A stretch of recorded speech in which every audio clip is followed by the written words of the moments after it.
Okay, so as promised from the welcome video, going to have a couple other videos to go over a little bit of what you can expect in the course, resources, and what's expected of you, so on and so forth. So you'll see this Canvas screen. Of course, yours looks a little bit different than mine because this is the instructor view.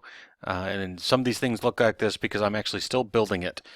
Uh, so hopefully you saw the welcome video here already. Then of course there's the standard syllabus and fall week by week or module by module schedule. So make sure that you take a look at those. If you have any questions about anything that you read, anything is unclear or it looks like maybe I forgot to fill a portion of it out, please send me an email and ask questions. Don't ever feel like you are intruding on my time or asking a silly question. I'm of the mindset that the only silly question is the question that is left unasked. Some other documents that you will need to reference throughout the semester. One is the internship manual. And this is a PDF file.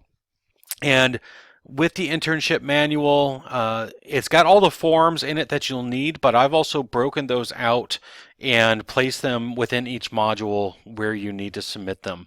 But the internship manual, hopefully you've looked at it before, you've also seen elements of it reflected in the PSE program handbook.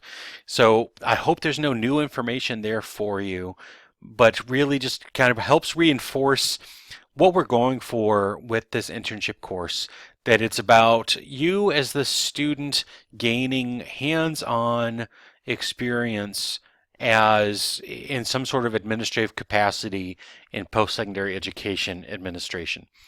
The other thing that you will need for within each module is submitting something from the hour log Excel file.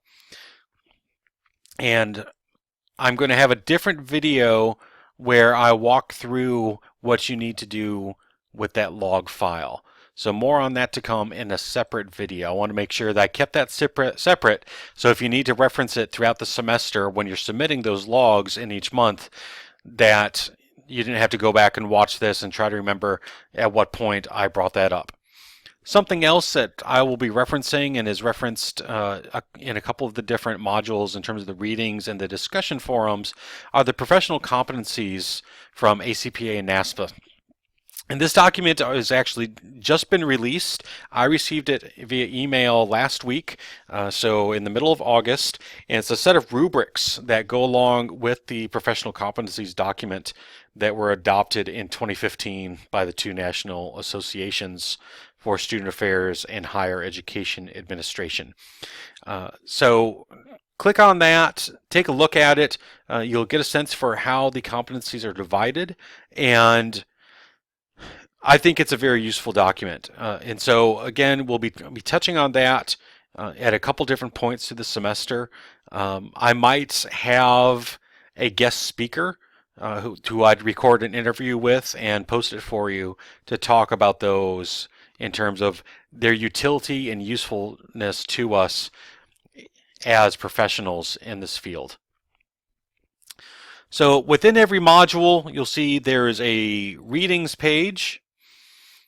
And one thing that I want to point out is that this is not a reading intensive or writing intensive course.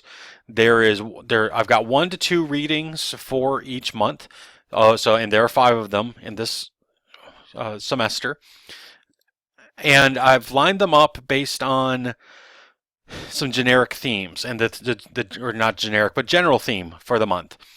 And so to get us started, want to think about your responsibilities, to think about your own professional development needs. And so the reading from Sanja Ardoin touches on just that aspect. And then there are also some forms that you'll need to complete. As you secure your placement, you'll complete a memorandum of agreement with the site supervisor and also an action plan. And with that action plan, you'll sit down and discuss your learning outcomes. And that's the primary part of the action plan. And then, of course, you'll submit any hours. Remember that by the time the semester ends in December, you need to have logged 150 hours within your internship site placement.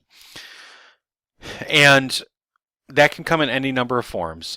Internship hours, and I'm going to reinforce this in the video where I talk through the log Excel file, but that can be from attending meetings, that can be in simply logging in hours at the office working on a task or project. If you are asked to help with facilitating some sort of event or something else, all of that counts. And so, again, more on that in terms of logging those specifics when we talk about that specific, what I'm looking for with the log Excel sheet. And so it's the same format for every month in terms of there's one or two readings, a discussion forum, and there's something due. There's either a form or a couple of forms, and then an hours log. And then by the end of the semester, you need to submit the summative evaluation from your site supervisor. You complete an evaluation of the internship site, and then a log for basically the time from after Thanksgiving until the end of exam week. So that's everything that's on Canvas. Again, I can't stress it enough. As you have questions, ask me. If you want to pick up the phone or stop by my office, don't ever hesitate. I don't think I've mentioned it in the welcome video or in this one yet, but it's on the syllabus. My office hours are Monday through Thursday, 9:30 a.m. to noon throughout the semester. I can be available other times based on your schedule if you need me to be. The best way to schedule an appointment with me is to use the You Can Book Me link that's on the syllabus.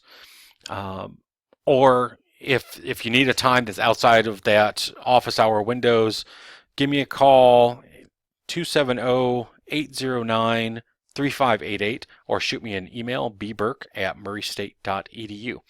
So that's it for this video, just providing a general overview of what's on Canvas.